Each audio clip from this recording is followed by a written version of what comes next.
Hi there, my name is DJ Hombre from Digital DJ Tips, and today we're taking a look at the new Native Instruments app for DJs called Traktor DJ, and it's for the iPad.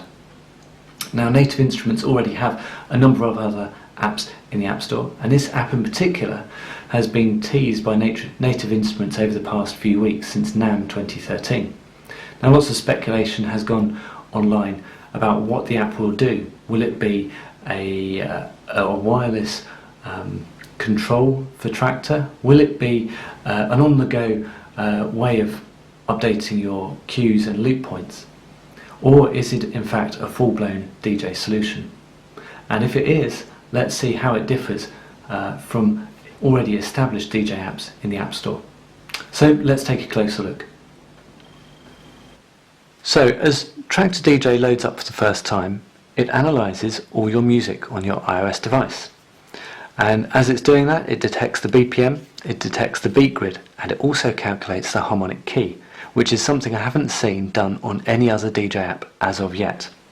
And at the moment, I've been playing with the app for some time, and I think the harmonic key analysis is pretty spot on. I haven't managed to produce a clashing mix yet, and we'll get on to why that's important a bit later on. When the app is loading up for the first time, you also get presented with a highlight video showing you key features of the app. And Native Instruments have been quite clever here.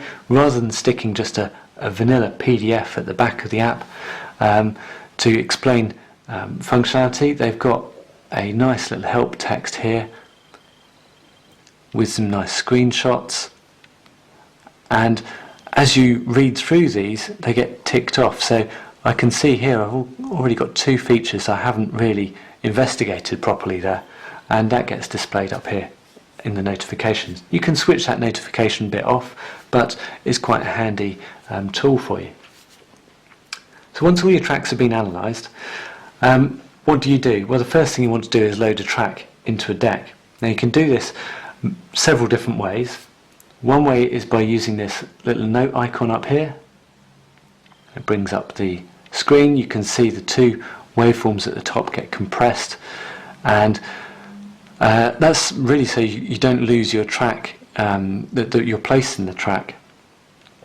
You can tap the artist, the track artwork there, or you can swipe up from the bottom as well. So let's take a look at what you get. So you have a search functionality which you can type something into to go and find a track. Your music on your iOS device is broken down in the usual way, how you'd expect it to be done, by songs, playlists, artists, and so on. And your detail here shows those tracks, and they're sorted by album or by artist, song title, and then by harmonic match as well, or BPM. I think that's BPM and harmonic match. So you can look at your playlists, and also you can get to any recordings. So Traktor DJ allows you to do some in-app recording, and the clever thing is that you can, once you've done your recording, you can load it into either track. In order to load something in, you have this load button. You can swipe up or down to load it into track A, deck A or deck B. And that's clever because it means that at home I could be practicing a mix, I can get to a given point, hit stop, say right, okay, it's time for bed or time for dinner, go off, come back later on and add tracks to that mix, or add a cappellas over the top of instrumentals, add effects to it. So it's a clever little trick to get the perfect mixtape. And at the bottom here you also have access to your settings. So there's some important settings here. First, in order of playback, you can adjust the default loop size. So when you hit the loop button here, it will loop to 4 beats, and that's the default. And it works for me. You can set it to 1 beat or 8 beats, 16 beats. And you can adjust that on the fly as the track is playing. Quantize setting here, this is important because it by default is set to half a beat. If you want to get really choppy with whatever you're doing in the app, you can use quarter of a beat. And Personally, I like the slicer functionality, we'll get to that in a moment, to be quantized as well. The notifications, that's where you'd switch off this bit. So let's get back to the tracks up here. So your main transport control is your play button. As you'd expect, play acts as a pause as well. When your tracks get loaded up, what you can do is adjust the beat grid by using this little button up here. And this track is a nice sturdy house track with a very rigid 4/4 beat, so I don't need to do any homework on this beat grid. Now the interesting thing is, with the latest version of Traktor Pro, you'll be able to sync your beat grids and cues with the iOS device and vice versa. So you could use this app as a way of adjusting all your data for Traktor on the fly as you travel between gigs, or you can take all that pre-analysis you've done on Traktor Pro and pull it straight into the app and get going with it straight away. So that's clever stuff. Also here you can half and double the BPM reading, so particularly useful for drum and bass and hip hop perhaps, and you can correct the BPM using the tap mode and also a key lock too. The cue points are great as well. So you have 8 hot cues, and these are all hot cues. Again, they react on that quantized setting. And to get rid of a cue point, you can hit cross and tap the cue point. They get flagged on the main waveform and the overall waveform as well, so very handy indeed. So what else can you do here? Okay, you've got EQ, which is fairly self-explanatory. You've got these gorgeous sliders here for EQ, and if you wanted to get back to 0, you just tap in the center, and a nice volume slider here as well. Interestingly, with the EQ, it gets packaged with a little high pass low pass filter. So in the bottom left hand corner is the low pass, and the top right hand corner is the high pass, and you can also lock it in place. And that sounds really nice actually. Let's give it a listen.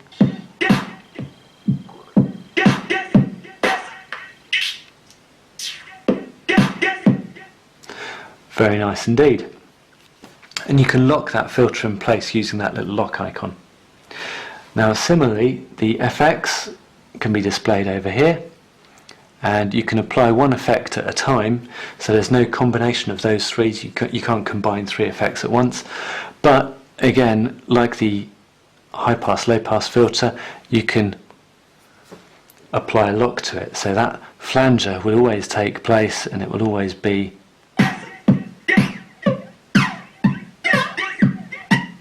there. Or now when I first loaded the effects, I thought there's only 3 effects displayed there, that's a bit disappointing. But as you swipe your finger down here, you get a choice of a number of high quality effects, and they really are quite good fun to play with. Beat Masher 2 is a bit crazy, but you can have, they're actually all quite self-explanatory.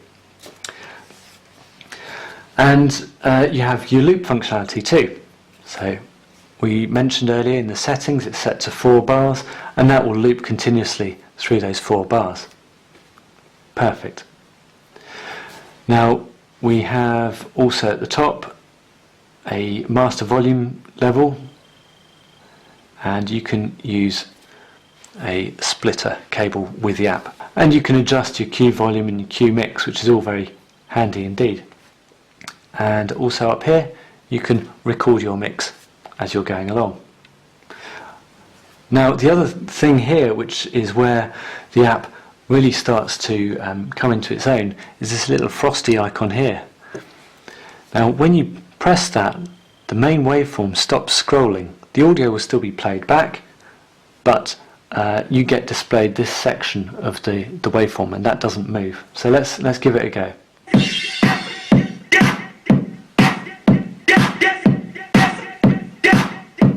Okay, so the track is continuing off past this point, but now this is here, what I can do is start to play this part of the waveform a bit like keys on a piano.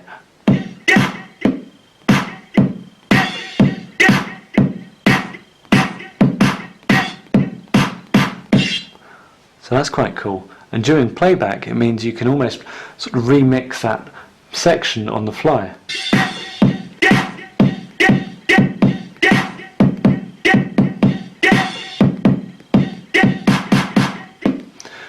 Quite nice.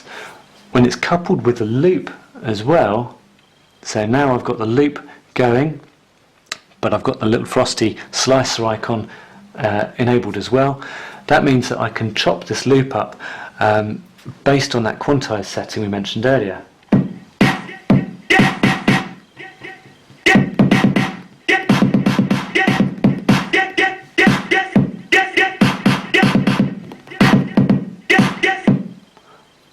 Very cool stuff indeed. So I could see in the right hands this could be really, really devastating on dance floor. You could get very big reaction. You can remix your tracks and get quite creative with that.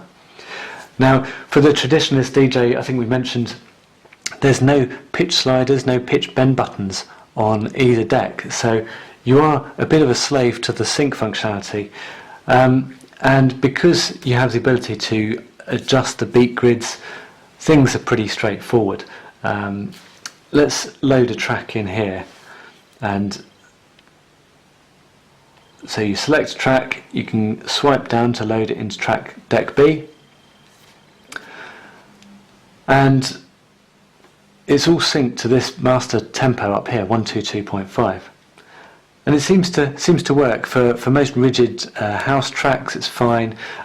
For live percussion, it can be a bit daunting. You might have to adjust the beat grid on the fly, and for me that's where perhaps I'm a bit too traditional with my my DJ setups. But it's a fantastic creative app. The crossfader is here on the side. Again, it's moving away from that traditional setup of a DJ. So if you don't have a problem with using sync buttons and allowing the app to do some of the work for you, I don't know if you saw actually, as you went to select that track, Traktor DJ has already come up with a bunch of recommended tracks. So it's looked at the BPM of whatever you're playing, it's looked at the key of whatever you're playing, and it's pulled up a bunch of tracks here. And look, this one here, both the key and the BPM are highlighted in green, so that means it would be a perfect mix to whatever is up here. And that's really what you're after. And it does take away some of the skill for being a DJ. And I remember carrying crates around with me, between crates of vinyl between gigs, searching through the vinyl to find the next track, putting it on and finding actually no, that's not a good mix. And this takes a lot of the guesswork out of it. But for me, that's part of the fun of being a DJ. But I'd love to see what the more creative, more talented DJs certainly would do with this, because I think it was a very powerful tool, particularly on iOS. So that's Traktor DJ by Native Instruments. It's a great app. I found it very exciting to use. It moved much further than the traditional setup of mixing track A seamlessly into track B using pitch bend, pitch control buttons.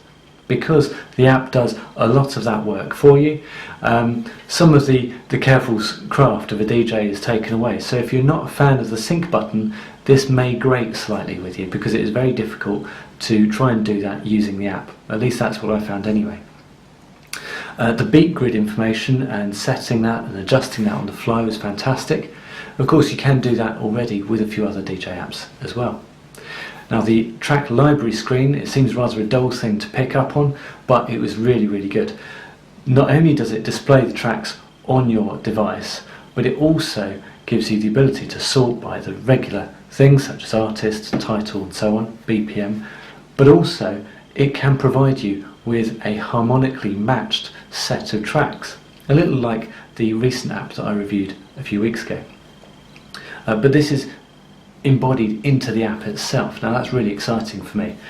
Okay, again, it takes some of the job away from the DJ, so it feels a little bit like you're doing things on autopilot.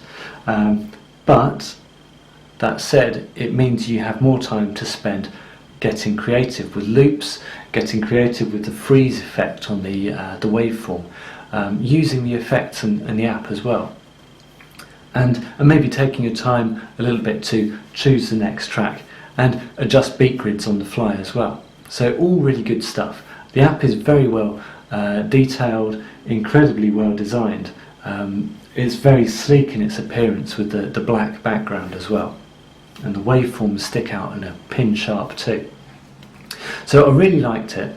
I'm not sure what the price is going to be for the app just yet. It will hit the App Store today, and there will be a full review online at Digital DJ Tips.